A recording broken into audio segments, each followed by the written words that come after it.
Mi hijo Carlos me dijo que mi Nissan Versa necesitaba mantenimiento para mantenerme seguro antes de mi viaje de fin de semana a Puerto Vallarta. Al día siguiente, cuando fui a recogerlo, se me cayó la cartera y me agaché para recogerla. Fue entonces cuando encontré un rastreador GPS oculto debajo del vehículo. En lugar de confrontarlo, retiré el aparato en silencio y lo coloqué en un camión de carga que iba rumbo a la frontera con Estados Unidos. Al día siguiente, recibí una llamada extraña. Tengo 68 años y pensaba que ya había visto todo en esta vida. Después de enterrar a mi esposa Guadalupe, criar a mi hijo Carlos solo durante años y sobrevivir a las tormentas que la vida nos arroja, nada podría sorprenderme ya. Pero me equivocaba. Todo comenzó un jueves normal de marzo aquí en Guadalajara. Estaba organizando mi viaje de fin de semana a Puerto Vallarta con mis compadres del club de dominó. Llevábamos meses planeando esta escapada. Íbamos a quedarnos en una cabaña frente a la playa, tomar tequila reposado, jugar dominó, reírnos de las desgracias de la vida, como solo los hombres de nuestra edad sabemos hacerlo. El miércoles por la noche, mi hijo Carlos apareció en la casa sin avisar. Ya era extraño, porque rara vez venía a visitarme sin su esposa Patricia. Tocó el timbre a las 8 de la noche, con esa sonrisa que nunca he logrado descifrar completamente. «Papá, vengo a revisar tu Nissan Versa antes del viaje», dijo entrando sin esperar invitación. «Me preocupo, vas a tomar la carretera solo con tus amigos y ya sabes cómo está la seguridad en las carreteras. Con tanto narcotraficante y policía corrupto, uno nunca sabe». Me pareció raro. Mi carro era nuevo, un Nissan Versa 2022 que había comprado de contado con el dinero que mi difunta esposa Guadalupe me había dejado. Hacía todas las revisiones en la agencia religiosamente, pero Carlos insistió tanto que terminé dándole las llaves. «Déjame hacerlo, papá. Mañana por la tarde te lo traigo. Todo revisado, todo en orden». Se fue con mi carro y me quedé con esa sensación extraña en el estómago. ¿Saben cuando algo no cuadra pero no pueden identificar exactamente qué? Esa sensación que los hombres de rancho aprendemos a no ignorar. El jueves por la tarde regresó con el Nissan Versa. Lo estacionó frente a la casa aquí en la colonia Chapalita. Entró y me devolvió las llaves. «Todo bien, papá. Cambio de aceite hecho, llantas revisadas, frenos controlados. Puedes viajar tranquilo». Le agradecí un poco incómodo. Carlos tenía ese talento de hacer pasar sus gestos como favores inmensos, como si le debiera una gratitud eterna por cada acción, como si yo no hubiera trabajado toda mi vida para darle todo lo que tuvo. Se fue y fui al garaje a verificar. Fue entonces cuando mi cartera se resbaló del bolsillo de mi pantalón y cayó al suelo.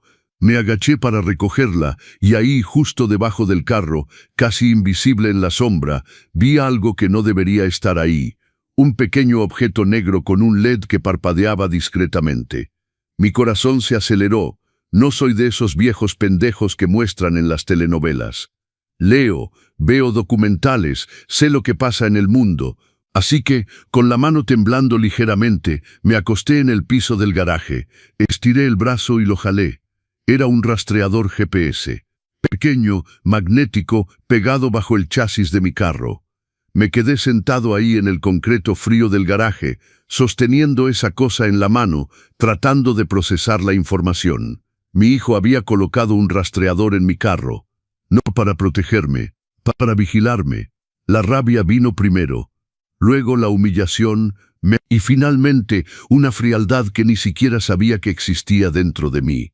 Podría haberlo llamado, confrontarlo, llamar a Patricia y hacer un escándalo, pero no hice nada de eso, porque en ese momento comprendí que estaba pasando algo mucho más grande. Y si quería descubrir la verdad, tenía que ser más astuto que ellos. Me levanté del suelo, me sacudí el polvo del pantalón y metí el rastreador en mi bolsillo. Entré a la casa, encendí la computadora y comencé a buscar. En 30 minutos sabía exactamente cómo funcionaba ese aparato. Enviaba la ubicación en tiempo real a una aplicación en el smartphone. Carlos me estaba rastreando como si fuera un criminal.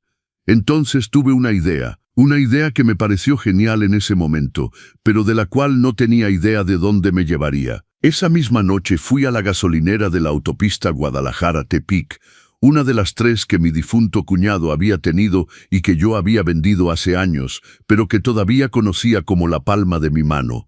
Me senté en una banca de madera afuera, tomando un café recalentado, observando los camiones de carga que se detenían para cargar gasolina. Cuando vi un camión con placas de Jalisco cargado de aguacates que se detuvo para cargar combustible, me acerqué. El chofer era un señor canoso con cara de troquero de alma. «Disculpe, señor, ¿pa dónde va?», le pregunté de frente. «Voy pa la frontera, a Tijuana. Entrega de aguacate pa los gringos», respondió desconfiado. «Perfecto». Mientras él entraba a pagar, me acerqué al camión, me agaché y pegué el rastreador firmemente bajo la carrocería, bien escondido. Mi corazón latía fuerte, pero mis manos estaban firmes, como cuando era joven y tenía que tomar decisiones difíciles en los negocios. Regresé a casa, me di una ducha y dormí. Por primera vez en meses, dormí profundamente. El viernes por la mañana, mi celular sonó a las 7:15. Era Carlos. Miré la pantalla que parpadeaba y sentí un escalofrío en la espalda. Contesté con voz calmada, serena.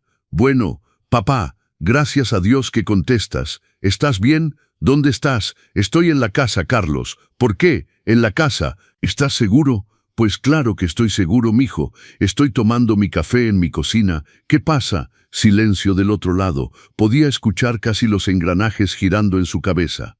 «Es que instalé una aplicación de seguridad en tu carro, ¿sabes? Para protegerte. Y muestra que estás en Tijuana, cerca de la frontera». Dejé que el silencio se quedara unos segundos. Luego forcé una risa confundida. «¿Tijuana, Carlos? No sé de qué hablas. Mi Nissan Versa está en mi garaje. ¿Quieres que vaya a la ventana y lo compruebe?» «No, no hace falta. Debe ser un defecto de la aplicación». «¿Qué aplicación, Carlos?» Dejé la pregunta en el aire, pesada. «Ah, un sistema de seguridad que instalé. Por si robaran tu carro, podríamos rastrearlo. Con tanta inseguridad que hay, papá. Los malandros andan sueltos. Entiendo. Qué amable de tu parte». Mi voz era suave, pero cada palabra estaba afilada como vidrio. «¿Pero no crees que deberías haberme avisado antes?» «Iba a avisarte, papá. Quería darte la sorpresa». «Sorpresa», repetí la palabra lentamente. «Bueno, Carlos, tengo que colgar. Estoy terminando de preparar mi maleta para el viaje. ¿Todavía vas a viajar?» «Claro, ¿por qué no?». Colgué sin esperar respuesta. Y fue en ese momento, sentado ahí en mi cocina, sosteniendo una taza de café que se enfriaba entre mis manos, que lo comprendí. Mi hijo no me estaba protegiendo, me estaba rastreando. Y peor aún, Patricia probablemente sabía todo. Dale like si te está cautivando esta historia, suscríbete al canal Los Consejos del Abuelo y comenta tu ciudad en los comentarios para saber de dónde nos siguen. Esto apenas comienza, compadre. Antes de continuar esta historia, necesitan entenderme, porque lo que pasó después solo tiene sentido si saben quién soy realmente. Me llamo Roberto Mendoza, nacido en 1957 en un pueblo pobre del interior de Jalisco. Mi padre era trabajador del ferrocarril, mi madre costurera. Aprendí temprano que un hombre pobre tiene que ser fuerte. No tiene opción, o te haces duro o te traga el mundo. Conocí a Guadalupe en 1976 en una feria del pueblo. Ella tenía 19 años, yo 20, era hermosa, trabajadora, llena de sueños. Nos casamos en 1978 en una ceremonia sencilla con pastel de 3 leches y tequila. En ese tiempo, ella era cajera en un Soriana aquí en Guadalajara. Carlos nació en Fue un embarazo difícil. Guadalupe tuvo preeclampsia. Casi muere en el parto. Los doctores dijeron que no podría tener más hijos, así que fue nuestro único hijo, nuestro príncipe. Guadalupe trabajaba día y noche. Yo ayudaba como podía. Vendía elotes en el mercado, daba clases particulares de matemáticas a los chavos del barrio. Ahorramos cada centavo, cada maldito peso. En 1991 logré comprar la gasolinera donde trabajaba. En ese tiempo era un negocio arriesgado porque México estaba en un caos económico total. El peso se devaluaba cada semana. Pero Guadalupe tenía olfato para los negocios y yo tenía cabeza para los números. Mientras ella se encargaba de la operación, yo me encargaba de las cuentas. Era yo quien negociaba con los proveedores, quien controlaba el inventario, quien identificaba a los empleados que robaban. Y créanme, en México todos roban si les das la oportunidad. No soy del tipo que se queda en la casa viendo la tele mientras mi mujer trabajaba. Éramos un equipo. En 1998 compramos la segunda gasolinera. En 2005, la tercera. Nuestra vida mejoró mucho. Pudimos comprar esta casa en 2003. Una casa bonita de 3 recámaras con jardín y garaje en una colonia de clase media aquí en Guadalajara. Pagamos 850,000 pesos en ese tiempo. Hoy vale casi 18 millones de pesos. Así está el mercado inmobiliario, compadre. Carlos estudió en un colegio privado, fue a la universidad. Quizás por eso creció un poco consentido, un poco alejado de la realidad que Guadalupe y yo conocíamos. No tuvo que vender elotes en el sol, no tuvo que madrugar a las 4 de la mañana para abrir la gasolinera. No tuvo que pelear con proveedores corruptos ni con inspectores que querían mordida. En 2018, Guadalupe comenzó a sentir dolor en el pecho. Hicimos estudios y el diagnóstico cayó como un mazazo, cáncer de páncreas en estado avanzado. Luchó durante 8 meses. Estuve a su lado todos los días, sosteniendo su mano mientras se consumía, fingiendo fortaleza mientras por dentro me destrozaba. Guadalupe murió en abril de 2019, a los 62 años. Y descubrí que cuando eres viudo en México, te conviertes en presa fácil. Después de su muerte tuve que tomar decisiones difíciles. Las gasolineras daban demasiado trabajo para manejarlas solo a mi edad. Entonces vendí las 3 por un total de 50 millones de pesos. Invertí la mayor parte en inversiones seguras, CETES, bonos, fondos conservadores. Guardé 8 millones en efectivo en una cuenta de ahorros para emergencias. Compré el Nissan Versa de contado por 240,000 pesos y el resto sigue generando rendimientos. Esta casa es mía, el carro es mío, el dinero es mío. No le debo nada a nadie. Carlos recibió su parte cuando vendimos las gasolineras. Le di 7 millones de pesos como adelanto de la herencia. Él y Patricia los usaron para el enganche de un departamento en Puebla, un bonito condominio en la ciudad. Pensé que había sido generoso. Pensé que entendería que había trabajado toda mi vida para eso, que merecía disfrutar mis últimos años con dignidad. Pero lo que no había entendido, y que descubriría después, es que para algunas personas no importa cuánto les des, siempre quieren más. Patricia entró a nuestra familia 6 meses antes de que Guadalupe se enfermara. Carlos tenía 36 años y estaba desesperado por casarse. Todos sus amigos ya tenían esposas e hijos. Cuando apareció con Patricia, una agente de bienes raíces de 42 años, divorciada, sin hijos, confieso que fruncí el ceño. Había algo en ella que me molestaba, el comportamiento demasiado apresurado, la sonrisa demasiado perfecta, las palabras siempre demasiado justas, como esas vendedoras de tiempo compartido en Cancún, que te sonríen mientras te roban. Guadalupe también desconfiaba, pero Carlos estaba enamorado. O eso creíamos. Se casaron en 2019 en una ceremonia costosa que Guadalupe y yo pagamos, 450,000 pesos en total. Patricia no tenía familia presente. Decía estar distanciada de sus padres. Otra bandera roja que ignoré. En México, cuando alguien no tiene familia, generalmente hay una razón. Después de la muerte de Guadalupe, Carlos comenzó a estar más presente en mi vida. Llamaba todas las semanas, aparecía sin avisar, ofrecía su ayuda para las pequeñas reparaciones, preguntaba sobre mis finanzas, sobre mis inversiones, sobre mis planes. Al principio lo encontraba amable. Después de enviudar, la soledad pesa. Tener a alguien que se preocupa, incluso si es tu hijo, parecía bueno. Pero poco a poco esa atención comenzó a parecer sofocante. Y fue entonces cuando empezaron los comentarios. Todo comenzó sutilmente, tan sutilmente que si nunca hubiera encontrado ese rastreador, quizás nunca habría notado el patrón. Fue en septiembre de 2023, hace aproximadamente 1 año y medio.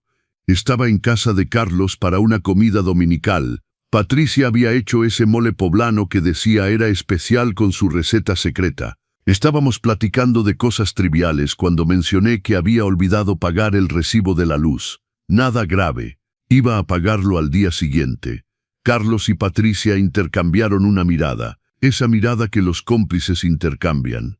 «Papá, ¿olvidas mucho últimamente?», preguntó Patricia con ese tono de preocupación exagerada. «Olvidar, mija, todos olvidan un recibo de vez en cuando. Pero tú nunca fuiste así, don Roberto», insistió ella. «Siempre fuiste tan organizado. ¿No será que necesitas ayuda con estas cosas?». Me reí, encontrándolo absurdo. «Patricia, tengo 67 años, no 90. Mi cabeza funciona perfectamente. Pero la semilla estaba plantada. La semana siguiente olvidé mi cartera cuando fui al Walmart, cosa que le pasa a cualquiera. Ya había tomado las compras, estaba en la caja cuando me di cuenta. Regresé a casa, tomé la cartera, volví a la tienda. Cuando se lo conté a Patricia, volvió a poner esa cara. «Papá, eso me preocupa. ¿Manejas en ese estado?». «¿Qué estado, Patricia?». «Olvidé mi cartera, no cómo manejar». Pero ella insistía y Carlos siempre asentía, agregando sus propias preocupaciones. «Papá, solo queremos tu bien. Con la edad que va llegando, es normal que el cerebro se haga más lento. No hay nada de vergonzoso en eso. La edad que va llegando, como si fuera centenario». Los comentarios se volvieron más frecuentes. Cada vez que los veía había una nueva preocupación. Que manejaba muy rápido, que caminaba solo de noche, había ido al cine a las 9 de la noche, por Dios. Que estaba haciendo amistades extrañas porque me había unido a un club de lectura y conocido a unas señoras maravillosas, que gastaba dinero sin necesidad, había comprado una tele nueva para mi sala. Cada visita se convertía en un interrogatorio disfrazado de preocupación. «Papá, ¿te acuerdas dónde guardaste los documentos de la casa?». «Papá, ¿estás tomando bien tus medicamentos?». «Solo tomaba vitamina D prescrita por el doctor». «Papá, ¿no deberías darme un poder notarial, solo por seguridad?». Esa última me puso en alerta. «¿Poder notarial? ¿Para qué, Patricia?». «Ay, don Roberto, ¿y si algo le pasa? Alguien tiene que poder acceder a sus cuentas, arreglar las cosas. Si algo me pasa». «Todo ya está previsto en el testamento», respondí secamente. El rostro de Carlos se cerró un segundo, solo un segundo, pero lo vi. En octubre, Patricia me pidió que la acompañara a una cita médica. Cuando llegamos, era una geriatra que había agendado sin avisarme. «Papá, es solo un chequeo de rutina para personas de nuestra edad». «Nuestra edad. Tú tienes 42 años, Patricia». Pero fui. La doctora fue amable, me hizo preguntas normales, probó mi memoria con esas preguntas tontas que hacen los médicos. «¿Qué fecha es hoy? ¿Quién es el presidente?». «Cuente de 100 hacia atrás de 7 en 7». Pasé todo con mención excelente. La doctora me sonrió y dijo: «Está perfectamente bien, don Roberto. Memoria excelente para cualquier edad». La cara de Patricia se cayó. Carlos, que estaba en la sala de espera, estaba visiblemente molesto con el resultado. Fue en ese momento que algo hizo clic en mi mente. Querían que estuviera enfermo. Querían pruebas de que era incapaz. ¿Pero por qué? En noviembre, Carlos apareció en la casa con una propuesta. «Papá, vi un proyecto inmobiliario increíble. Departamentos nuevos en preventa, excelente ubicación en Polanco. Si inviertes 3 millones de pesos ahora, en 2 años se convierten en 6 millones. Fácil. Es un negocio seguro, papá». Lo miré calmadamente. «Carlos, no invierto en nada sin analizar los documentos. Mándame la información, lo veo con mi contador». Se puso rojo. «¿Contador? Pero papá, ¿no me tienes confianza?». «Confianza sí, mijo, pero dinero es dinero. Los negocios son negocios». Nunca me envió los documentos. Qué sorpresa, ¿verdad? En diciembre insistieron nuevamente sobre el poder notarial. Esta vez Carlos vino con papeles ya impresos. «Mira, papá, ya preparé todo. Solo firmas aquí. Es un poder simple, solo para emergencias». Tomé los papeles y los leí. No era un poder simple, era un poder notarial permanente con facultades muy amplias. Vender propiedades, mover cuentas, hacer contratos. «Carlos, esto me da poder para vender tu casa sin que lo sepas». «No, no, papá, solo para emergencias». Entonces, ¿por qué todas estas facultades? Tartamudeó. Patricia vino en su defensa. Don Roberto está siendo muy desconfiado. Solo queremos ayudar. Rompí los papeles frente a ellos. No voy a firmar esto y no quiero volver a escuchar sobre este tema. Se fueron de la casa ofendidos, diciendo que me estaba volviendo imposible, que era un viejo terco y desagradecido. Enero de 2024 llegó. Pasé el año nuevo solo porque Patricia dijo que se iban de viaje. No me invitaron. En ese momento fingí que no me afectaba, pero dolió. Dolió como chingados. En febrero descubrí por casualidad que no habían viajado. Estaban en su casa. Una vecina me lo contó en el mercado. Don Roberto, ¿cómo que Patricia pasó el año nuevo de viaje? No, yo los vi en el balcón de su edificio. Estaban ahí. Habían mentido. Me habían excluido voluntariamente. Fue ahí que comencé a armar las piezas del rompecabezas. Los comentarios sobre mi salud mental, la insistencia sobre el poder notarial, el intento de hacerme invertir en algo dudoso, las mentiras. Pero todavía no entendía el cuadro completo, hasta ese jueves de marzo cuando encontré el rastreador. Y todo tuvo sentido. Dale like, suscríbete a los consejos del abuelo, comenta tu ciudad. Después de esa llamada extraña de Carlos el viernes por la mañana, sabía que tenía que actuar rápido pero inteligentemente. No podía dejar que entendieran que había descubierto su juego. Entonces fingí normalidad. Preparé mi maleta, llamé a mis compadres confirmando el viaje y el viernes por la tarde salí de la casa con el Nissan Versa. Pero no fui a Puerto Vallarta, fui al estacionamiento de una plaza comercial. Dejé el carro ahí y tomé un Uber de regreso a casa. Si Carlos me estaba rastreando también por el celular y lo sospechaba, vería que estaba en la plaza comprando cosas para el viaje. Llegué a casa, cerré todas las puertas con llave, cerré todas las cortinas y comencé a pensar. ¿Por qué alguien pondría un rastreador en el carro de su padre? La respuesta más obvia, para vigilar a dónde va. ¿Pero por qué? ¿Qué buscaba? Y entonces recordé todos los comentarios sobre mi memoria débil, sobre que estaba confundido, que necesitaba ayuda. Estaba construyendo una narrativa de que era senil, incapaz, peligroso para mí mismo, y el rastreador era parte de eso. Con él podría documentar si manejaba de manera errática, podría probar que me perdía, podría crear falsas pruebas de que era un peligro al volante, y con esas pruebas podría lograr que me declararan interdicto judicialmente. Interdicción, la palabra cayó en mi mente como una piedra. Había leído sobre eso. Cuando una persona es considerada legalmente incapaz, se nombra un tutor para manejar sus bienes, sus decisiones, toda su vida. Y generalmente ese tutor es un familiar cercano, como un hijo o una nuera. Sentí un frío en la espalda. Eso era exactamente lo que estaban planeando.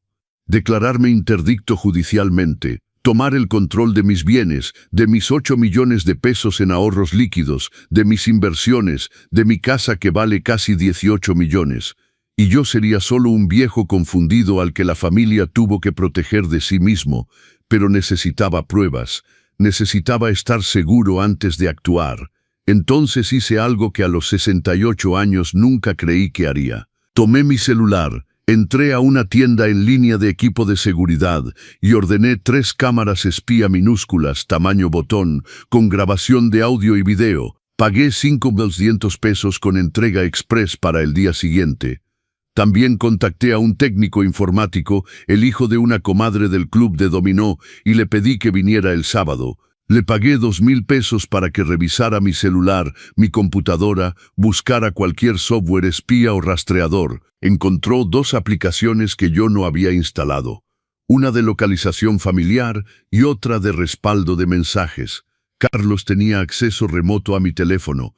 Podía ver mis mensajes, mi ubicación, todo.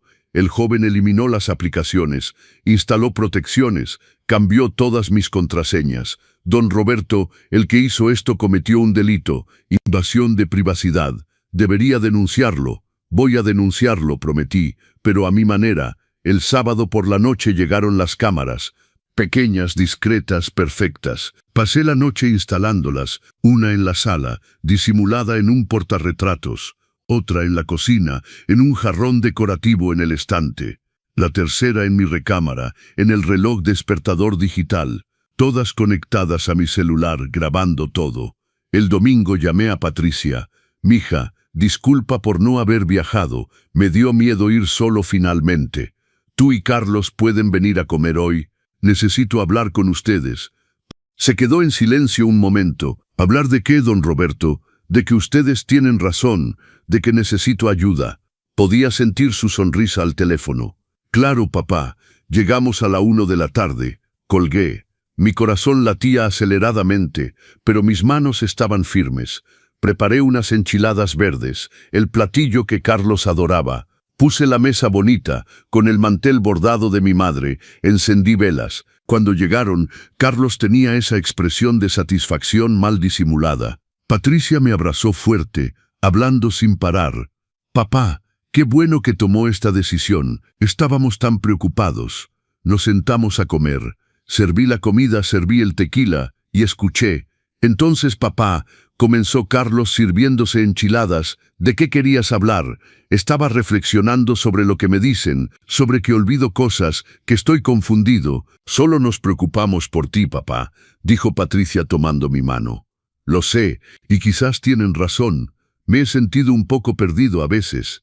Era mentira, pero necesitaba que creyeran. Carlos se inclinó hacia adelante. ¿Entonces vas a aceptar ayuda? Sí, pero quiero entender mejor qué sugieren. Intercambiaron una mirada. Era como ver dos actores siguiendo un guión. Bueno, papá, pensamos que sería bueno que nos des ese poder notarial, solo para emergencias, como ya habíamos hablado. Y quizás, agregó Carlos, podrías venir a vivir con nosotros. Esta casa es demasiado grande para ti solo. Podrías rentarla, tener un ingreso extra y estar en un lugar donde haya gente para cuidarte. Rentar mi casa. Claro, y con su poder notarial ni siquiera necesitarían que yo aceptara. ¿Y qué pasaría con el dinero de la renta?, pregunté, fingiendo ingenuidad. Lo guardaríamos para ti, obviamente, dijo Patricia. ¿Y mi carro? Ay, papá, ya no necesitas manejar. Es peligroso a tu edad. Peligroso a mi edad. Tenía 68 años, no 95. Y mis ahorros, mis inversiones. Nosotros nos encargaríamos de todo, dijo Carlos con su sonrisa aceitosa. No tendrías nada de qué preocuparte, solo disfrutar, descansar, disfrutar, mientras vaciaban mis cuentas. Respiré profundo, las cámaras estaban grabando todo, y si no quiero, el silencio cayó sobre la mesa como una piedra. ¿Cómo que no, papá?, preguntó Patricia tensa.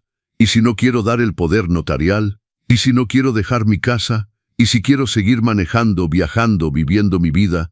Carlos dejó caer su tenedor en el plato. El ruido resonó en la habitación.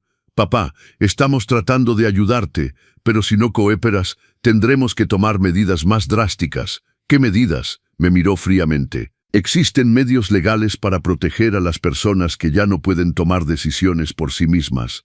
Interdicción, no dijo la palabra, pero estaba ahí suspendida en el aire. ¿Me estás amenazando, Carlos? Te estoy protegiendo. Claramente estás enfermo, papá. Olvidando cosas, confundido, manejando peligrosamente. Hemos documentado todo eso. ¿Documentado? ¿Qué tipo de documentación? Patricia intervino. Don Roberto, solo queremos su bien. Por favor, no haga esto más difícil. Me levanté de la mesa. Creo que es mejor que se vayan. Carlos se levantó también. Vas a arrepentirte, papá. No estamos jugando. Yo tampoco. Se fueron dando un portazo. Me senté en el sofá temblando. No de miedo, de rabia. Esa noche vi las grabaciones 3 veces. Cada palabra, cada expresión, cada amenaza velada. Y fue ahí que decidí. Querían guerra. La tendrían, pero pelearía con mis armas. Y no sabrían que los golpeó hasta que fuera demasiado tarde. Hay momentos en la vida que nos cambian para siempre. Momentos que dividen nuestra historia en un antes y un después. Para mí, esa noche de domingo fue uno de esos momentos. Después de que Carlos y Patricia se fueron, me quedé sentado en el sofá de la sala. En la misma sala donde Carlos dio sus primeros pasos, donde hicimos tantos cumpleaños, donde Guadalupe y yo veíamos la tele tomados de la mano después de la cena. Y lloré de una manera que no había llorado desde el funeral de Guadalupe. Ese llanto que viene del fondo del alma, que la desgarra, que hace temblar todo el cuerpo. Porque no se trataba del dinero, nunca se trató del dinero. Se trataba de mi hijo, el niño que Guadalupe llevó en su vientre durante 9 meses difíciles, por quien casi muere, a quien amamantó, por quien me desvelé cuando tenía fiebre, a quien enseñé a leer, a andar en bicicleta, a ser fuerte. Ese hijo estaba tratando de robarme. Peor aún, estaba tratando de declararme loco para hacerlo. Tomé mi celular y abrí la galería de fotos. Tenía cientos de fotos de Carlos. El primer día de escuela con su mochila enorme en la espalda, de su graduación guapo en ese traje azul claro, de su boda cuando sostuve sus manos y dije, sé feliz, mijo. ¿Cómo habíamos llegado hasta aquí? ¿Dónde me equivoqué? Le di demasiado, le di muy poco. ¿Será que porque le dimos todo fácilmente, Carlos nunca aprendió el valor de las cosas? ¿O fui ciego todo este tiempo y siempre fue así? Esas preguntas me torturaron toda la noche. Recordé pequeñas señales a lo largo de los años. Cuando tenía 15 y mintió sobre dónde estaba, diciendo que dormía en casa de un amigo, pero había ido a una fiesta. Guadalupe quería castigarlo, pero yo lo defendí. Es solo una vez. Es adolescente. Cuando tenía 20 y tomó 15,000 pesos de mi cartera sin preguntar. Lloró, dijo que era urgente, que lo devolvería.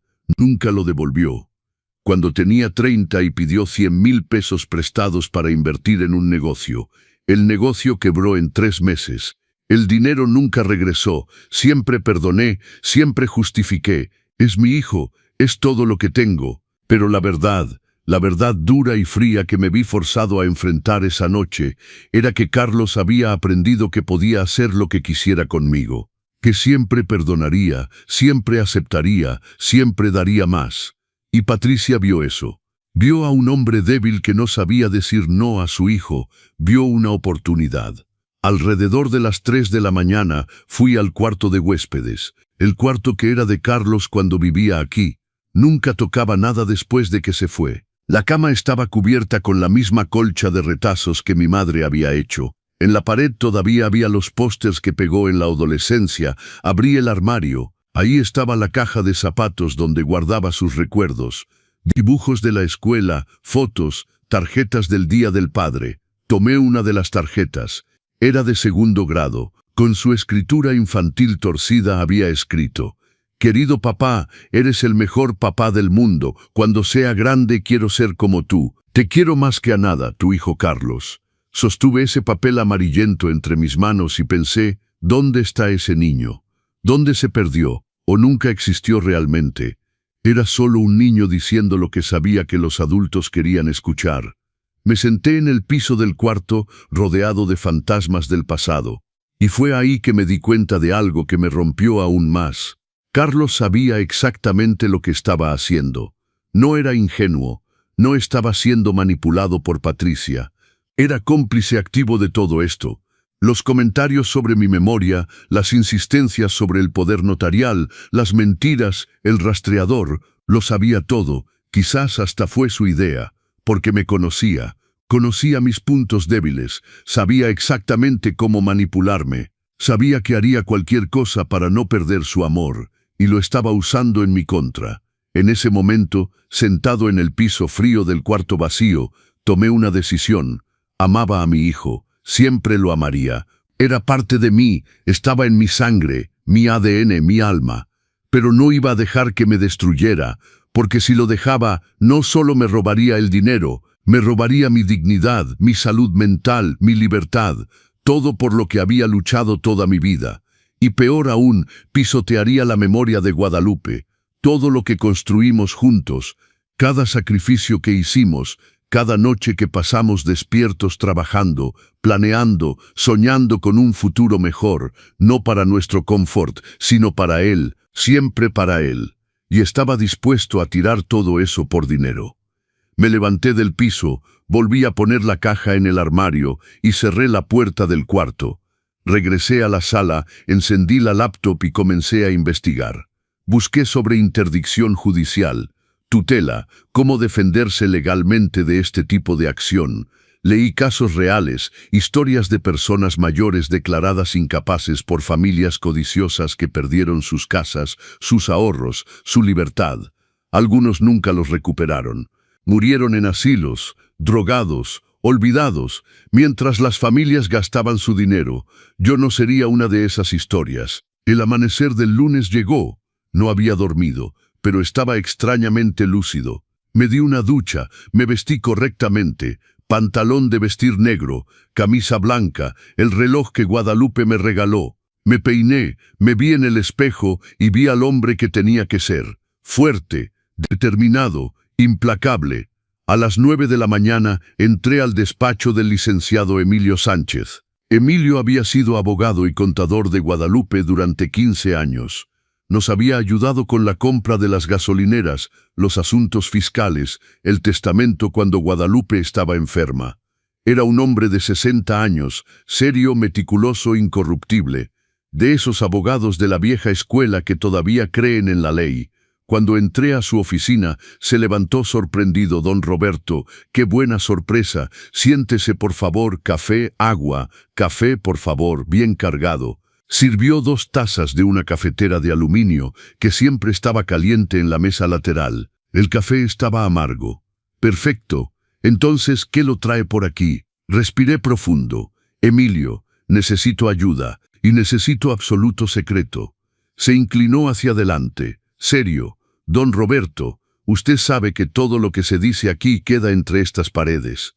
Entonces le conté todo. El rastreador, los comentarios sobre mi salud mental, el poder notarial que intentaron hacerme firmar, la amenaza velada de interdicción, las grabaciones que había hecho. Metódicamente mostré cada prueba, las capturas de pantalla de las aplicaciones que estaban en mi teléfono, el rastreador mismo que había guardado en una bolsa de plástico sellada, los videos de la cámara oculta donde Carlos dejaba claras sus intenciones. Emilio lo vio todo en silencio. Cuando terminé, se quitó los lentes, limpió los cristales lentamente y suspiró. Roberto, esto es intento de fraude y extorsión. Lo sabe, ¿verdad? Lo sé, y sabe que ellos pueden pedir una interdicción de todas formas. Aunque no tengan base, pueden intentarlo. Va a ser trabajo defenderte. Va a costar dinero, tiempo, energía. Lo sé, por eso estoy aquí. Se puso los lentes de nuevo. ¿Qué quiere hacer? Quiero protegerme. Blindar mi patrimonio, asegurarme de que si intentan declararme interdicto, tengo todas las armas para defenderme. Emilio sonrió. No era una sonrisa alegre, era una sonrisa de respeto. Es exactamente como Guadalupe. Ella estaría orgullosa. Pasamos las siguientes 3 horas trazando un plan. Primero, evaluación médica completa. Emilio me recomendó una clínica neurológica reconocida en Guadalajara. Haría todos los exámenes posibles, resonancia magnética, pruebas neuropsicológicas, evaluación geriátrica completa. Pagaría de mi bolsillo, sin pasar por el seguro social, resultados directos y documentados. Si piden la interdicción, ya tienes reportes médicos probando tu plena capacidad. Anticipas su defensa, explicó Emilio. Segundo, blindaje patrimonial. Emilio me aconsejó hacer un nuevo testamento más detallado, dejando todo especificado. También me sugirió crear una cláusula de inalienabilidad, una protección legal que evitaría que los bienes se vendieran si me declaraban interdicto. Voy a redactar el testamento con una cláusula especial. Si un heredero intenta declararte interdicto de manera fraudulenta, pierde automáticamente el derecho a la herencia. Todo va a una institución de caridad que elijas. Es legal. Perfectamente legal. Se llama cláusula de desheredación por indignidad. Si el heredero atenta contra la vida, el honor o la libertad del testador, puede ser desheredado. Tercero, documentar todo. Emilio me aconsejó continuar grabando todas las interacciones con Patricia y Carlos. Instala más cámaras, graba todas las llamadas, guarda todos los mensajes, todo contacto lo documentas. En México los jueces todavía respetan las pruebas contundentes. Cuarto, investigación profunda. Necesitas saber con quién estás tratando, dijo Emilio. Este Carlos me parece un estafador. Los hombres así tienen historial. Debemos descubrir qué están escondiendo. Emilio tenía contactos. Uno de ellos era Silvio Morales, detective privado, excomandante de la Policía Judicial de Jalisco, retirado, discreto, eficaz, muy caro. Va a costar 50,000 pesos por los primeros 15 días de investigación, me advirtió Emilio. Pago. Llamé a Silvio ahí mismo en el despacho de Emilio. Expliqué la situación. Me hizo algunas preguntas directas, sin rodeos. Don Roberto quiere que investigue específicamente qué, todo. Antecedentes penales, deudas, movimientos financieros, relaciones, empleos anteriores, todo lo que pueda encontrar. Entendido. En 2 semanas, reporte preliminar. Cuando salí del despacho de Emilio, eran casi las 2 de la tarde. Estaba agotado pero determinado. Pasé los días siguientes ejecutando el plan. Martes, fui a la clínica en Guadalajara. Pasé por 5 doctores diferentes. Resonancia magnética cerebral, pruebas de memoria. Tenía que memorizar listas de palabras, repetir secuencias numéricas, resolver problemas de lógica, pruebas de atención, de razonamiento, de funciones ejecutivas. 6 horas de exámenes. Al final, la geriatra doctora Clara, una mujer de unos 50 años, me llamó a su consultorio. Don Roberto, tiene una capacidad cognitiva excelente, por encima del promedio para cualquier grupo de edad, incluyendo más jóvenes. Memoria perfecta, razonamiento lógico intacto, ninguna señal de demencia, Alzheimer o declive cognitivo. Sentí un alivio profundo. ¿Puede poner eso por escrito? Por supuesto. Voy a hacer un reporte completo y detallado con todos los exámenes anexados. Nadie podrá decir que usted no está en sus plenas facultades. Miércoles, regresé al despacho del notario con Emilio. Hicimos el Nuevo Testamento. Leí cada línea 3 veces antes de firmar. El testamento especificaba: mi casa iría a Carlos, pero con cláusula de inalienabilidad por 10 años, es decir, no podría venderla. La mitad de mis ahorros, 4 millones de pesos, iría a Carlos, también con cláusula de inalienabilidad. La otra mitad iría a Casa Refugio, una institución que acoge mujeres víctimas de violencia doméstica. Mi Nissan Versa iría a mi compadre José del Club de Dominó. Cláusula especial: si un heredero intentaba declararme interdicto de manera fraudulenta, comprobado por investigación o proceso judicial, perdería automáticamente todos los derechos y su parte sería destinada íntegramente a la institución de caridad. Firmé. El notario autenticó. Estaba hecho. Roberto, estás protegido, me dijo Emilio poniendo la mano en mi hombro. Ahora, si intentan algo, lo van a lamentar amargamente. Esa misma semana compré 4 cámaras espía adicionales. Instalé una en el porche, disfrazada en una lámpara, otra en el pasillo, en un cuadro, otra en el estudio, en un globo terráqueo decorativo, y la última en el garaje, en una caja de herramientas en el estante. Toda mi casa estaba grabando. También compré una grabadora de voz minúscula, tamaño memoria USB, y comencé a llevarla siempre conmigo, encendida en mi bolsillo. Toda conversación con Patricia o Carlos sería grabada. El viernes por la noche Patricia llamó: papá, tenemos que hablar. ¿De qué, mija? Del domingo, de haberte echado de la casa. No fue justo. Respiré profundo. La grabadora estaba encendida en mi bolsillo, sobre la mesa al lado del sofá. Patricia, lo que no fue justo es que me amenazaran. No te amenazamos, papá. Nos preocupamos. ¿Preocupados de qué? ¿De mi salud o de mi cuenta bancaria? Silencio. Papá, ¿qué pregunta es esa? Una pregunta honesta. Mira, no voy a discutir esto por teléfono. Vamos mañana en la mañana y tenemos que resolver esta situación. Colgó antes de que pudiera responder. Me quedé mirando el teléfono, mi corazón acelerado. Resolver esta situación. ¿Qué significaba eso? Llamé a Emilio inmediatamente, aunque era viernes por la noche. Vienen mañana, advertí. Creo que van a presionarme de nuevo. Graba todo, no firmes nada, y si te sientes amenazado, llama a la policía. ¿Crees que harían algo físico, Emilio?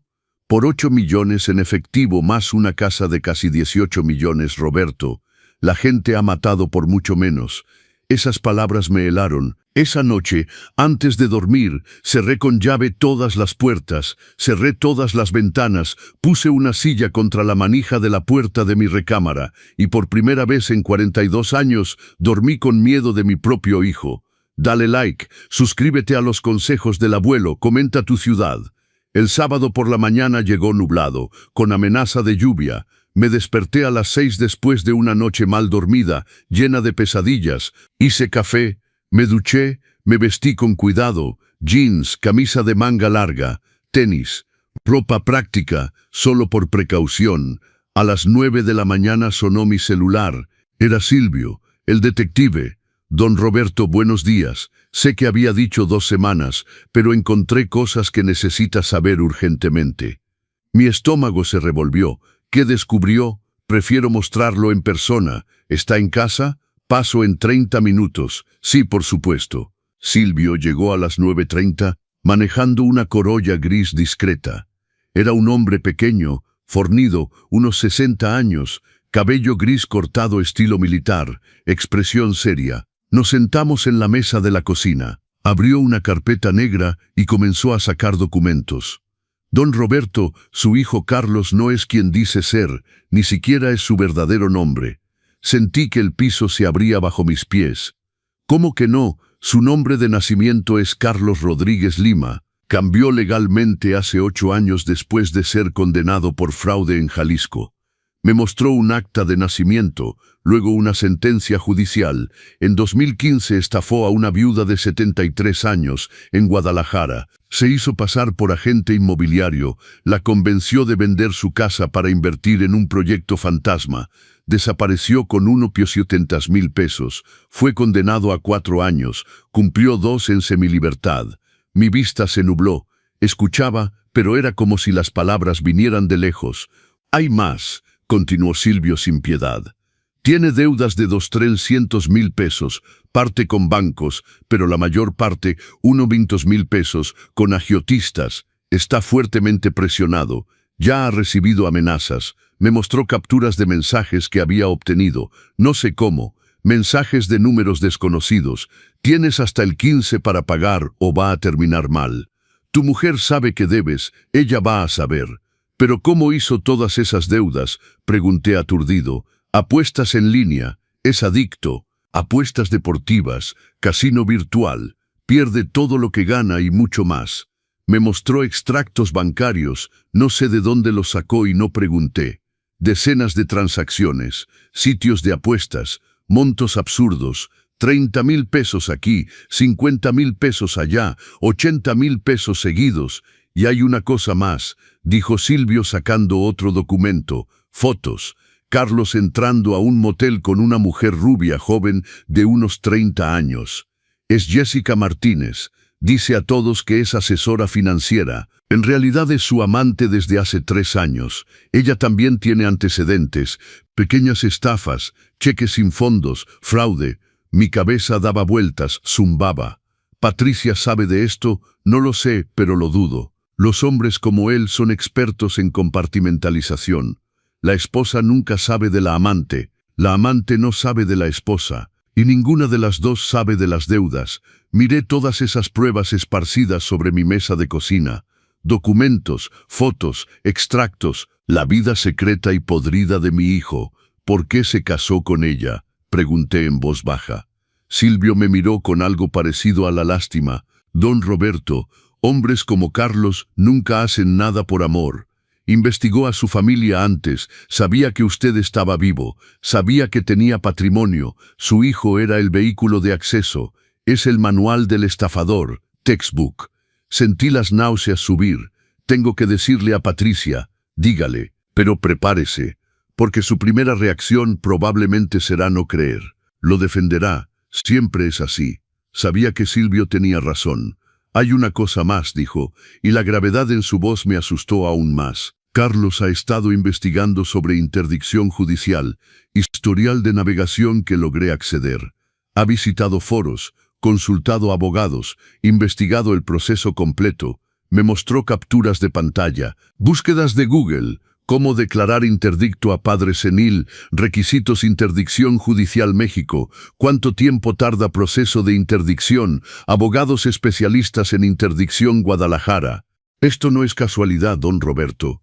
Esto es premeditación. Están planeando esto hace meses, quizás un año o más. Me quedé ahí sentado, sosteniendo esas capturas de pantalla, viendo la evidencia fría y calculada de que mi propio hijo estaba conspirando para robarme todo. No solo el dinero, mi libertad, mi dignidad, mi vida. ¿Qué hago ahora?, pregunté, y mi voz sonó rota incluso para mí. Silvio cerró la carpeta. Ahora se defiende, con todo lo que tiene, porque ellos no van a parar.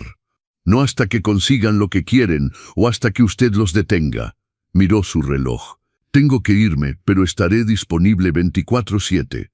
Cualquier cosa que necesite me llama. Y don Roberto, sí, tenga mucho cuidado. Los hombres desesperados con deudas de agiotistas hacen cosas desesperadas. Después de que Silvio se fue, me quedé sentado en la cocina durante horas. Las fotos, los documentos, las pruebas esparcidas frente a mí como pedazos de un rompecabezas horrible que finalmente tomaba forma. Mi hijo no solo era un ladrón, era un estafador profesional, un mentiroso, un jugador compulsivo, un hombre con deudas peligrosas que veía a su propio padre como un cajero automático. Y Patricia probablemente no sabía nada. Ella también era una víctima de Carlos, o quizás no. Quizás sabía todo. Ya no podía confiar en mi propio juicio. El teléfono sonó. Patricia, papá, estamos llegando en media hora. ¿Está en casa? Sí, bien, tenemos que hablar seriamente. Colgó. Media hora. Me quedaban 30 minutos para decidir qué hacer. ¿Les mostraba las pruebas? ¿Los confrontaba? ¿O seguía siguiendo con mi plan, dejándolos pensar que tenían el control? Me levanté, guardé todos los documentos de Silvio en un sobre Manila y lo escondí en el tanque del excusado del baño. Nadie buscaría ahí. Luego verifiqué que todas las cámaras estuvieran funcionando. Me aseguré de que la grabadora en mi bolsillo tuviera batería. Y esperé. Carlos y Patricia llegaron exactamente a las 10 de la mañana. Los vi estacionarse desde la ventana de la sala. Carlos conducía su BMW Serie 3, un carro que según él había comprado con sus ahorros. Ahora sabía la verdad. Probablemente estaba financiado hasta el tope, con pagos que no podía cubrir. Abrí la puerta antes de que tocaran. Mi cara era una máscara de calma, pero por dentro mi corazón latía como tambor. «Pasen», dije simplemente. Entraron. Patricia traía una carpeta azul. Carlos traía esa sonrisa falsa que ahora me daba náuseas. «Papá, gracias por recibirnos», comenzó Patricia. «Sabemos que las cosas se pusieron tensas el domingo, pero queremos arreglarlo». «Arreglarlo», repetí. «¿Cómo?» Carlos se sentó en el sofá sin que lo invitara. Patricia se sentó a su lado. Yo permanecí de pie. «Papá, siéntate». «Vamos a hablar como familia», dijo Carlos. «Prefiero estar de pie». Intercambiaron una mirada. Patricia abrió la carpeta azul. «Don Roberto, trajimos los documentos del poder notarial, los revisamos con un abogado y todo está en orden. Solo necesitamos su firma». Miré los documentos que extendía hacia mí. No los tomé. «¿Y si digo que no?», Carlos suspiró, como si estuviera tratando con un niño terco. «Papá, ya hablamos de esto. Es por tu bien. Mira, seamos honestos. Has estado olvidando cosas. Te confundes. La otra semana pensaste que tu carro estaba en Tijuana, cuando estaba en tu garaje. ¿Eso fue un error de tu aplicación?», dije tranquilamente. «¿O fue un error de tu memoria?», respondió Patricia. «Don Roberto, no es su culpa. Es natural a su edad. Mi abuela fue igual. Al principio solo pequeños olvidos. Luego, tu abuela no soy yo. Papá, no seas terco». Carlos se levantó, acercándose. «Esto es simple. Firmas el poder, te mudas con nosotros y te cuidamos. ¿O qué?». Su cara se endureció. «O tendremos que tomar medidas legales para protegerte de ti mismo». Ahí estaba, la amenaza directa. «Interdicción judicial», dije la palabra que habían evitado. Patricia parpadeó. «Es un término muy feo, don Roberto. Preferimos pensar en ello como tutela de protección. Llámalo como quieras. La intención es la misma. Quitarme mi libertad, mis bienes, mi dignidad. Es para protegerte», explotó Carlos. «¿No lo entiendes? Estás enfermo». No estoy enfermo. Sí lo estás. Y tenemos pruebas. El rastreador GPS mostró que manejaste de manera errática, yendo a lugares extraños a horas extrañas. Sonreí. No pude evitarlo. ¿Te refieres al rastreador que pusiste en mi carro sin mi permiso? Ese rastreador que es ilegal, que viola mi privacidad, que es evidencia de acoso. Se quedó callado. Patricia intervino rápidamente. Don Roberto, Carlos solo estaba preocupado. Carlos estaba espiándome. Y tú también, Patricia. Las aplicaciones en mi teléfono que no instalé, ¿creen que soy tan tonto que no las encontraría? La cara de Carlos se puso roja. Tenías que saberlo. Tenías que entender que ya no puedes cuidarte solo. O tenías que crear evidencia falsa para usarla en mi contra. No es falsa. Estás confundido. Estás paranoico. Esto solo prueba que necesitas ayuda. Me acerqué a Carlos. Nos quedamos frente a frente. Yo era más alto que él. Siempre lo fui. Sal de mi casa, dije en voz baja pero firme. No voy a sal de mi casa. Patricia se levantó. Don Roberto, solo queremos ayudar. Si no firma hoy, tendremos que proceder legalmente. Tenemos un abogado listo para presentar la solicitud de interdicción el lunes. Preséntenla. Carlos se rió. Una risa amarga. Preséntenla. Papá, ¿sabes lo que eso significa? Significa que un juez va a revisar tu capacidad mental. Va a ver las pruebas que tenemos. Va a declararte incapaz. Y todo lo que tienes, la casa, el dinero, todo, va a estar bajo nuestra tutela. Bajo tu tutela, querrás decir. Soy tu hijo, es mi derecho. Tu derecho es nada. Tu derecho se acabó cuando pusiste ese rastreador en mi carro. Cuando invadiste mi privacidad. Cuando conspiraste para robarme. No estoy robando, estoy protegiendo lo que me corresponde. Ahí estaba, la verdad desnuda. No se trataba de mi salud. Nunca se trató de mi salud. Se trataba del dinero. Lo que te corresponde, repetí lentamente. Carlos, te di 7 millones de pesos cuando vendí las gasolineras. 7 millones, ¿dónde están? Se quedó callado. ¿Los perdiste? ¿En qué? En apuestas, en esa amante que tienes, en pagar a los agiotistas que te están amenazando. La cara de Patricia se volvió hacia Carlos, pálida. ¿Qué amante? ¿Qué agiotistas? Carlos me miró con odio puro. Has estado investigándome. Tenía que saber con quién estaba tratando. Resulta que mi hijo ni siquiera es quien dice ser. Carlos Mendoza. Ese no es tu nombre real, ¿verdad? Carlos Rodríguez Lima, condenado por fraude en 2000. Estafaste a una viuda de 73 años. Patricia se levantó tambaleándose. ¿Qué? Carlos, ¿de qué está hablando? Está mintiendo, está confundido. ¿Ves? Esto prueba que está senil, inventando historias locas. No estoy inventando nada. Tengo los documentos, las sentencias judiciales, los extractos bancarios mostrando tus deudas de apuestas, las fotos de ti con Jessica Martínez entrando a moteles. Patricia se llevó la mano a la boca. Dios mío, Dios mío. Patricia, no le creas, está delirando. Pero Patricia ya no lo miraba con amor, lo miraba con horror, con reconocimiento, como si todas las pequeñas mentiras, todas las inconsistencias que había ignorado, de repente cobraran sentido. Los 7 millones que te dio, susurró. Dijiste que los invertiste. Dijiste que estaban seguros, pero nunca me mostraste los documentos. Nunca me dejaste ver las cuentas. Patricia, ¿es verdad?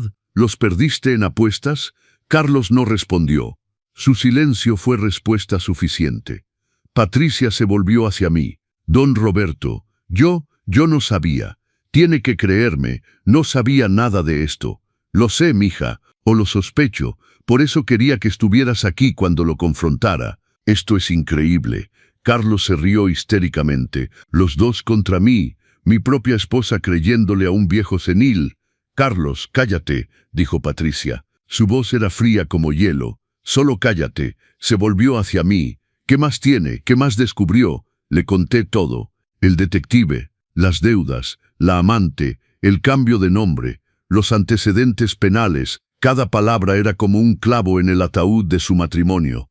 Cuando terminé, Patricia estaba llorando. Carlos estaba sentado en el sofá, la cabeza entre las manos. Necesito esos documentos, dijo Patricia. Necesito ver las pruebas con mis propios ojos.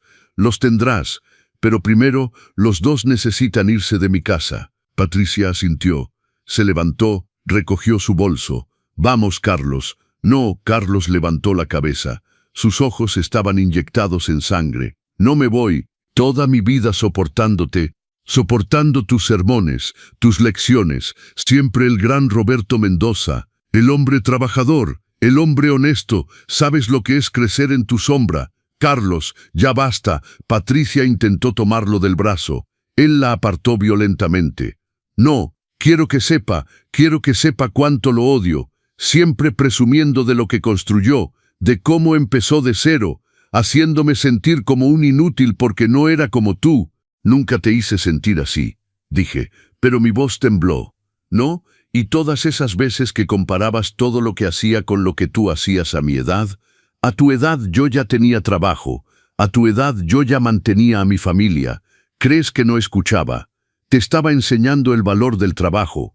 Me estabas destruyendo, cada día haciéndome sentir que nunca sería suficiente, que nunca estaría a tu altura. ¿Y ahora qué tengo? Deudas, amenazas, un matrimonio arruinado. Y tú, sentado en tu casa de 18 millones, con tus 8 millones en el banco, juzgándome. No te estoy juzgando, Carlos, estoy protegiéndome de ti.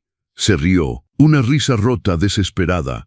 Protegerte. ¿Sabes lo que me van a hacer los agiotistas si no pago?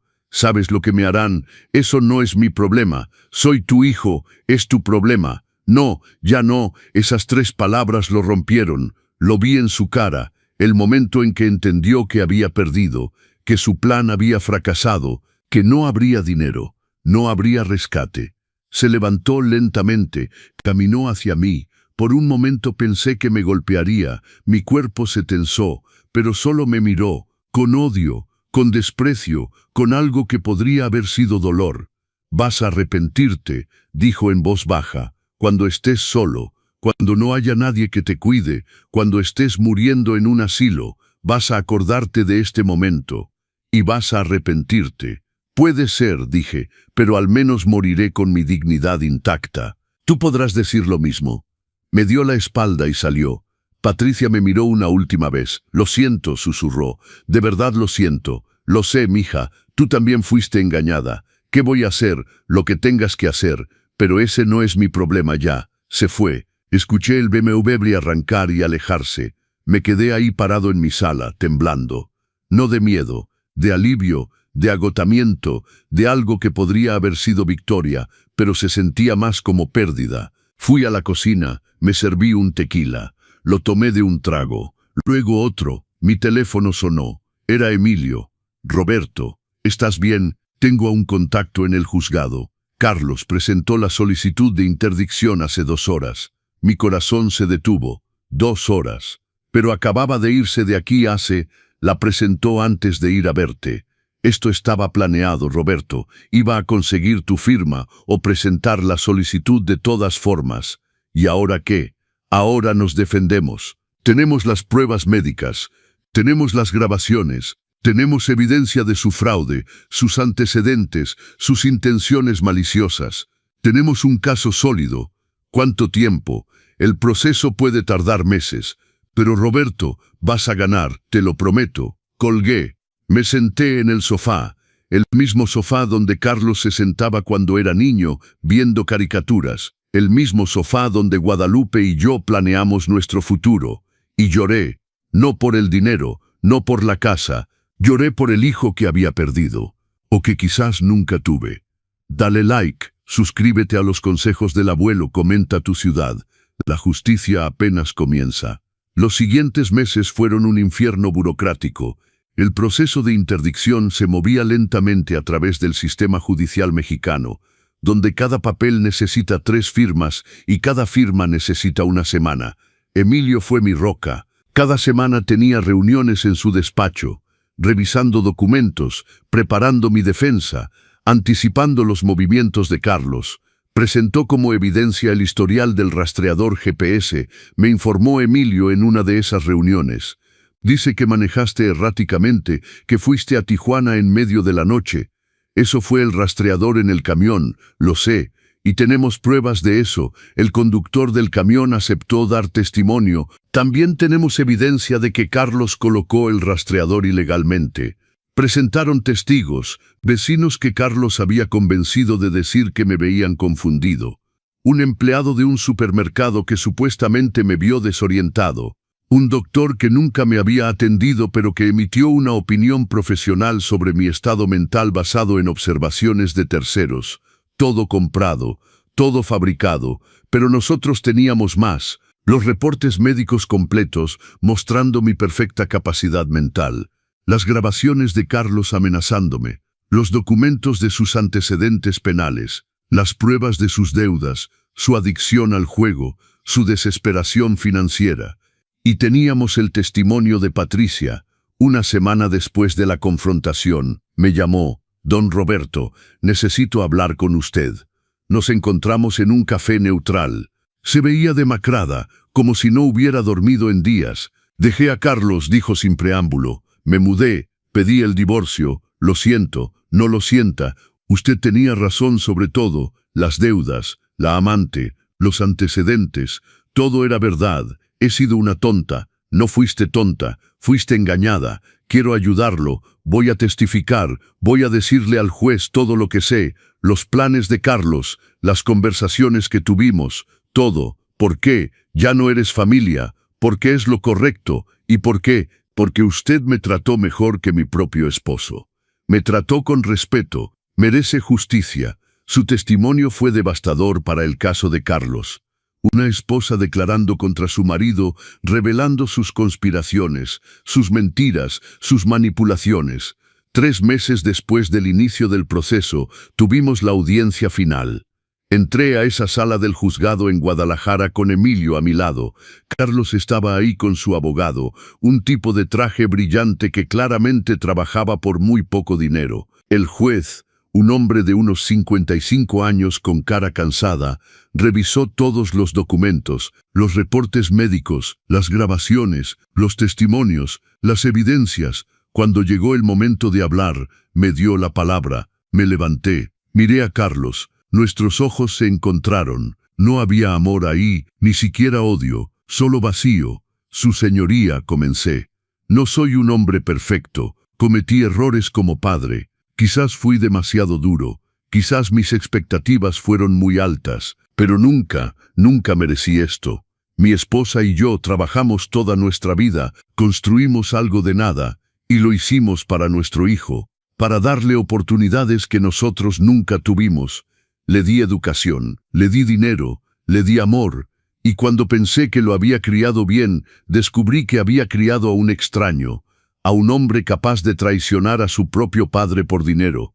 No estoy aquí pidiendo compasión, estoy aquí pidiendo justicia, justicia para todos los padres mayores que son víctimas de hijos codiciosos, que son declarados incompetentes cuando su única incompetencia es amar demasiado.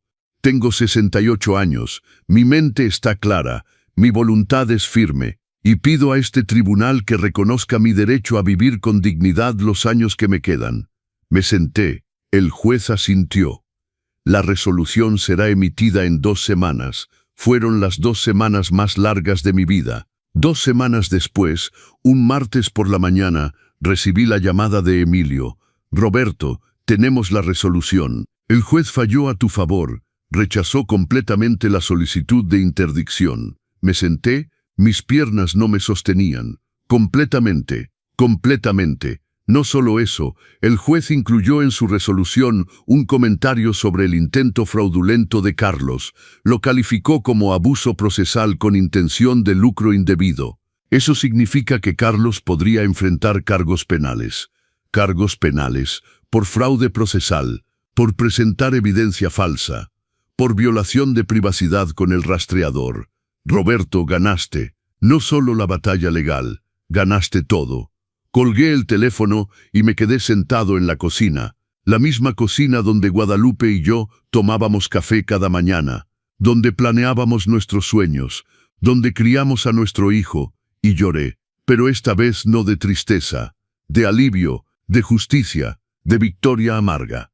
Porque sí, había ganado. ¿Pero qué había ganado realmente? Mi libertad, mi dinero, mi casa, pero había perdido a mi hijo para siempre. Esa noche Patricia me llamó. Don Roberto, me enteré de la resolución. Felicidades. Gracias, mija. Carlos desapareció. Mi corazón se detuvo. ¿Cómo que desapareció? No está en el departamento, no contesta el teléfono. Sus cosas siguen aquí, pero él no. Han pasado 3 días. ¿Llamaste a la policía? Sí, pero dijeron que tiene que pasar más tiempo. Don Roberto, estoy preocupada. Los agiotistas, si no pagó, no terminó la frase. No necesitaba hacerlo. En México, cuando debes dinero a gente peligrosa y no pagas, solo hay 2 opciones, huir o morir. Voy a hacer algunas llamadas, dije. Llamé a Silvio. Si alguien podía encontrar a Carlos, era él. Don Roberto, déjeme investigar. En 24 horas le tengo información. 24 horas después, Silvio llegó a mi casa con noticias. Carlos está en Tijuana. Encontró refugio en un albergue para personas sin hogar. Está viviendo en la calle. ¿En la calle? ¿Por qué no se fue a Estados Unidos? Lo intentó, pero sin dinero, sin documentos en orden, lo regresaron. Ahora está atrapado. No puede volver a Guadalajara porque los agiotistas lo buscan. No puede cruzar la frontera. Está en un callejón sin salida. Me mostró fotos. Carlos, mi hijo, barbudo, sucio, durmiendo en una banca del parque. Casi no lo reconocí. ¿Qué quiere que haga don Roberto? ¿Quiere que lo traiga de vuelta? Miré esas fotos durante mucho tiempo. Este era mi hijo, el niño que cargué en mis hombros, el adolescente que enseñé a manejar, el hombre que me traicionó. No, dije finalmente, déjalo ahí. ¿Está seguro? Sí. Hizo su cama. Ahora que duerma en ella. Silvio asintió y se fue. Pero esas fotos me persiguieron, día y noche. Carlos en la calle, Carlos perdido, Carlos pagando por sus crímenes, pero pagando demasiado. Una semana después, no aguanté más. Llamé a Silvio. Quiero que le des esto, dije, entregándole un sobre con 50,000 pesos en efectivo. Dile que es para que empiece de nuevo, que consiga un cuarto, comida, documentos, pero que nunca vuelva a Guadalajara, que nunca intente contactarme. Esto es lo último que hago por él. ¿Estás seguro? No, pero hazlo de todas formas. Silvio fue a Tijuana, encontró a Carlos, le dio el dinero y mi mensaje. Según Silvio, Carlos lloró. No dijo gracias, no pidió perdón, solo lloró. ¿Dijo algo? Pregunté cuando Silvio regresó. Solo una cosa, dijo: dile a mi papá que siempre supe que nunca estaría a su altura. Esas palabras me destrozaron más que todo lo demás, porque entendí, finalmente entendí. No había criado a un hijo, había criado a un fantasma que vivía en mi sombra, un niño que siempre se sintió pequeño comparado con un padre grande. Y en lugar de crecer para ser su propia persona, se había convertido en todo lo que yo no era, como venganza, como escape. ¿Era mi culpa? ¿Fui demasiado duro, demasiado exigente? No lo sé, probablemente nunca lo sabré, pero lo que sí sé es esto. Hice lo que pude con lo que sabía en ese momento. Trabajé duro para darle una vida mejor. Y si eso no fue suficiente, si eso lo rompió en lugar de fortalecerlo, entonces ambos perdimos. Los meses pasaron. Patricia se divorció de Carlos. Se mudó a Monterrey. Comenzó de nuevo. Me envía mensajes de vez en cuando. ¿Cómo está don Roberto? Siempre respondo: bien, mija. ¿Y tú? Carlos nunca volvió a contactarme. Silvio me informa de vez en cuando. Está vivo. Consiguió trabajo en una fábrica en Tijuana. Vive en un cuarto pequeño, solo, sin apuestas, sin deudas, sin planes de estafar a nadie. Quizás la calle lo enderezó. Quizás finalmente está aprendiendo las lecciones que traté de enseñarle. O quizás solo está sobreviviendo. No lo sé. Y la verdad es que ya no me importa tanto como debería. Porque aprendí algo en todo esto. Aprendí que puedes amar a alguien con todo tu corazón y aún así tener que dejarlo ir. Que el amor no significa dejar que te destruyan. Que a veces la cosa más amorosa que puedes hacer es decir no. Y aprendí que la familia no es solo sangre. Es respeto, es honor, es cuidado mutuo. Y cuando esas cosas se rompen, la sangre no es suficiente para arreglarlas. Hoy tengo 68 años. Vivo solo en mi casa de 3 recámaras en Guadalajara. Juego dominó con mis compadres los jueves. Voy a mi club de lectura los martes. Viajé a Puerto Vallarta el mes pasado y fue hermoso. Mi testamento sigue en pie. Cuando muera, Carlos recibirá la casa y la mitad del dinero, pero no puede venderlos por 10 años. Si intenta declararme interdicto de nuevo, pierde todo. No lo hago para castigarlo, lo hago para protegerme, porque aunque es mi hijo, ya no puedo confiar en él. Y esa es la verdad más triste de todas. A veces, cuando estoy solo por la noche, miro las fotos viejas. Carlos de bebé, Carlos en su primera comunión, Carlos el día de su boda, sonriendo, sin saber que su matrimonio estaba construido sobre mentiras. Y me pregunto, hubo un momento en que pude cambiarlo, un momento donde si hubiera hecho algo diferente, dicho algo diferente, todo habría sido distinto.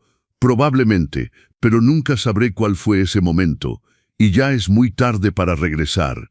La gente del barrio me pregunta a veces, «Don Roberto, ¿cómo está su hijo?» Y sonrío y digo, «Bien, está bien», porque es más fácil que explicar la verdad. Que mi hijo está vivo pero muerto para mí, que lo amo, pero no puedo estar cerca de él, que ganamos la guerra, pero ambos perdimos. En las noches, antes de dormir, hablo con Guadalupe. Sé que es tonto, sé que no está ahí, pero de todas formas hablo. Lupe, no sé si hice lo correcto, no sé si fui demasiado duro o no lo suficientemente duro. No sé dónde nos equivocamos con Carlos. Solo sé que traté de hacer lo mejor que pude, y espero que eso cuente para algo. A veces siento que me responde, en el viento, en el silencio, en mi corazón, lo hiciste bien, viejo. Hiciste lo que tenías que hacer. Ahora descansa, y entonces duermo. Dale like, suscríbete a los consejos del abuelo, comenta tu ciudad. Hace 3 semanas recibí una carta, sin remitente, solo un sello postal de Tijuana. La abrí con manos temblorosas. Era de Carlos.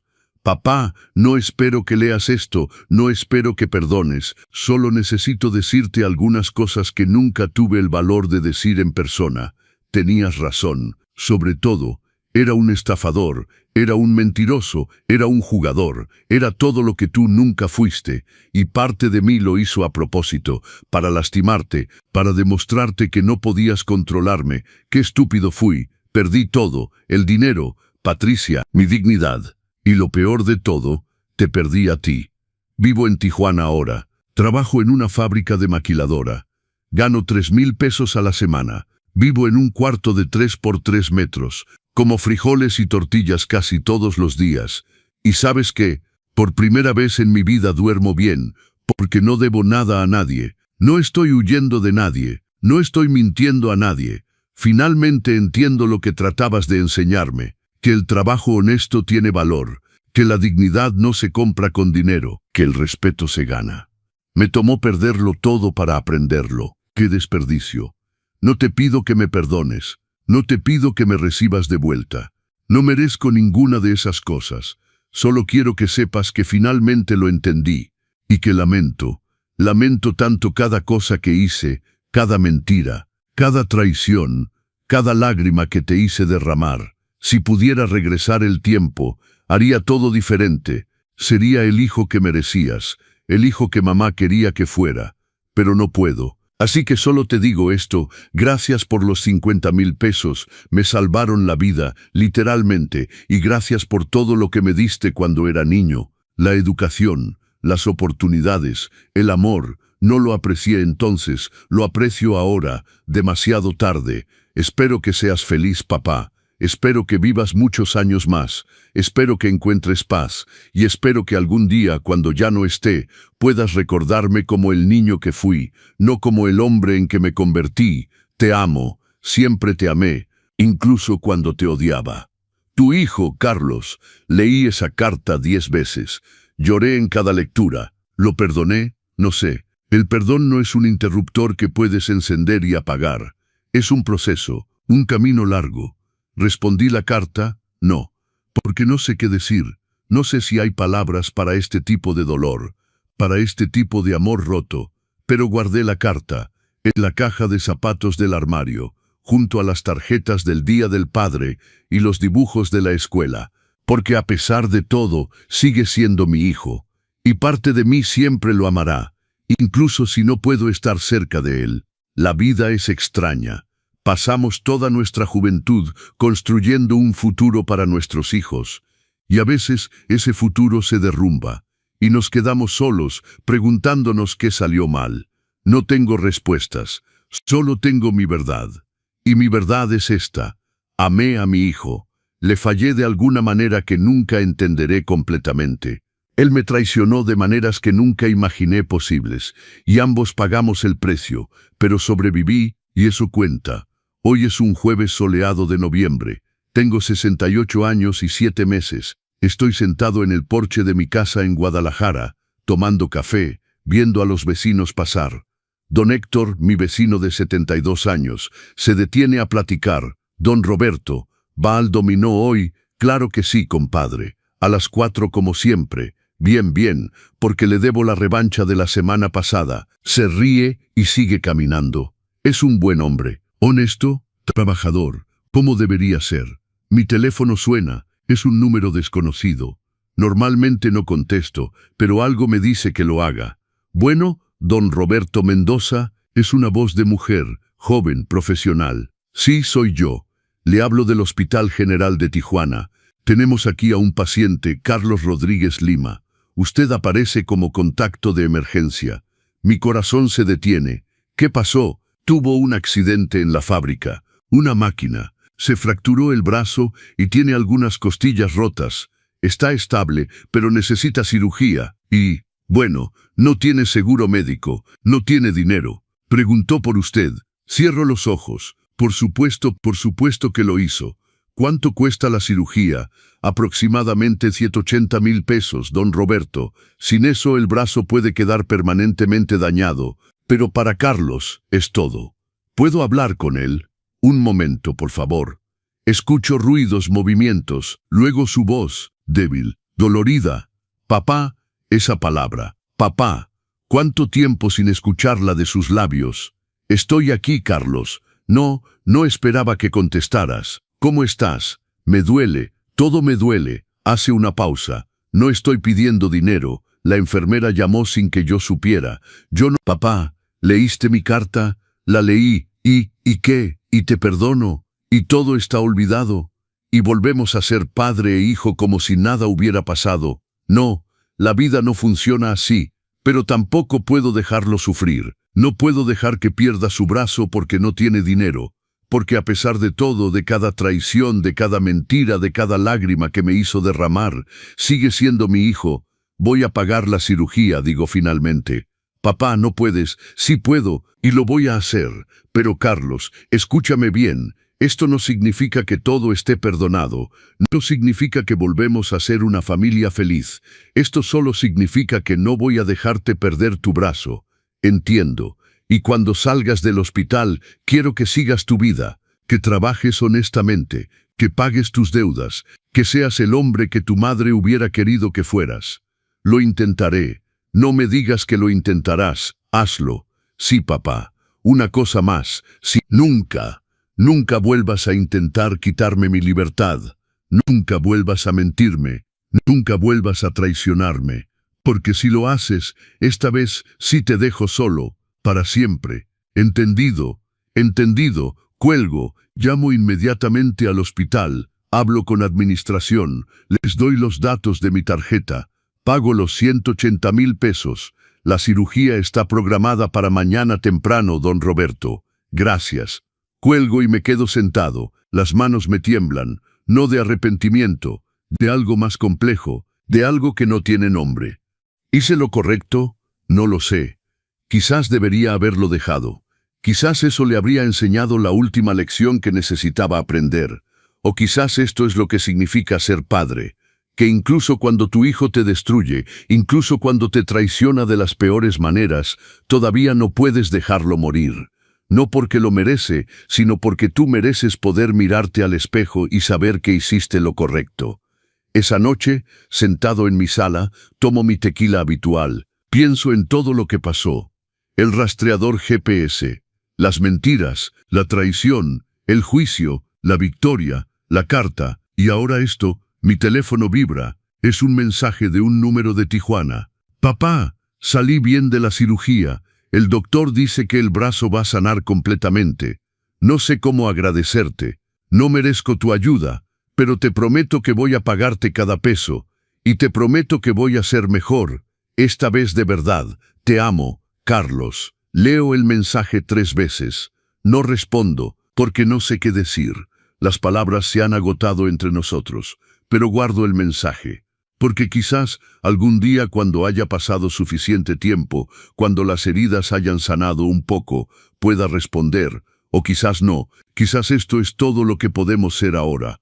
Un padre y un hijo conectados por mensajes cortos y pagos de hospital, unidos por sangre pero separados por traición. Y está bien, no es lo que soñé, no es lo que Guadalupe hubiera querido, pero es lo que es. La vida no siempre te da finales felices, a veces solo te da finales, y tienes que aprender a vivir con ellos. Dale like, suscríbete a los consejos del abuelo, comenta tu ciudad. 2 meses después, estoy en mi club de dominó. Es jueves, como siempre, mis compadres están ahí, don José, don Héctor, don Miguel, todos en nuestros 60s y 70s, todos con historias, todos con cicatrices. Oigan, don Roberto, dice don José mientras baraja las fichas. ¿Cómo está su hijo? Hace tiempo que no pregunto. La mesa se queda en silencio.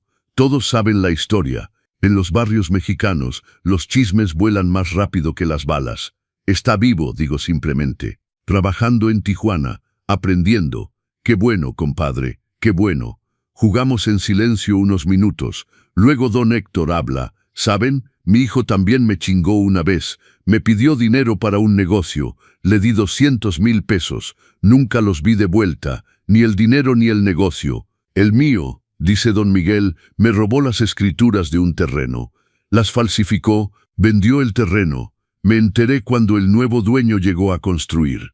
¿Y qué hicieron?, preguntó. Don Héctor se encoge de hombros. Lo perdoné, eventualmente. Tomó años, pero la sangre es sangre.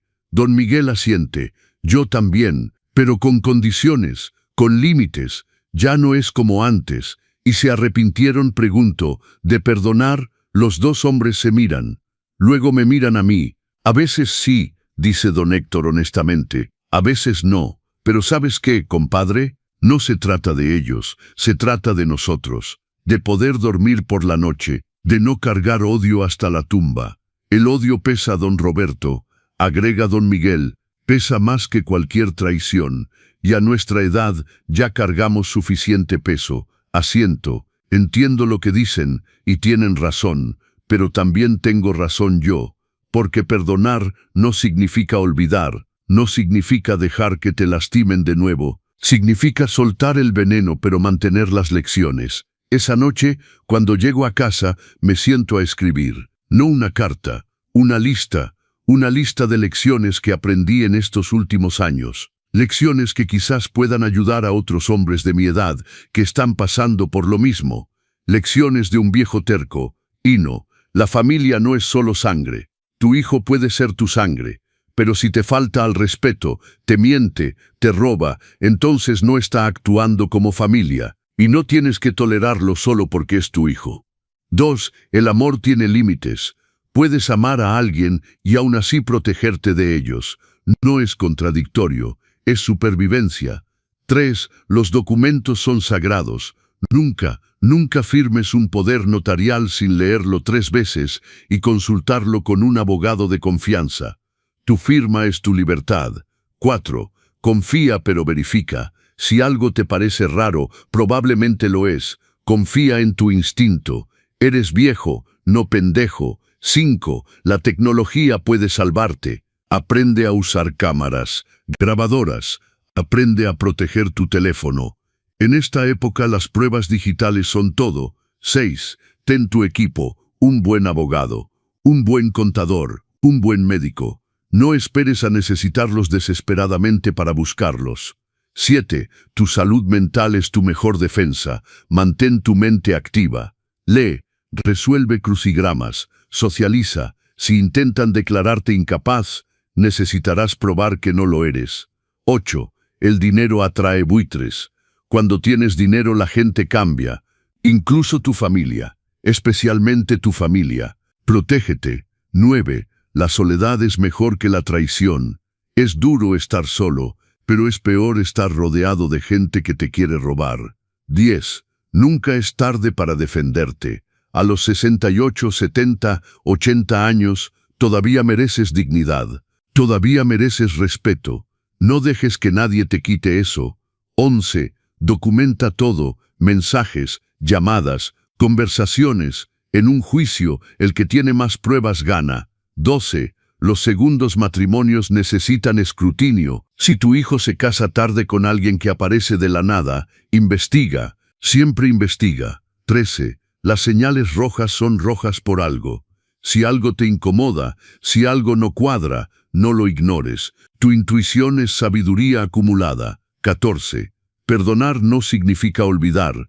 Puedes perdonar y aún así mantener distancia. Puedes amar y aún así protegerte. 15. Al final, solo tienes tu dignidad. Pueden quitarte el dinero, la casa, los años, pero tu dignidad es tuya. Nadie te la quita a menos que se la des.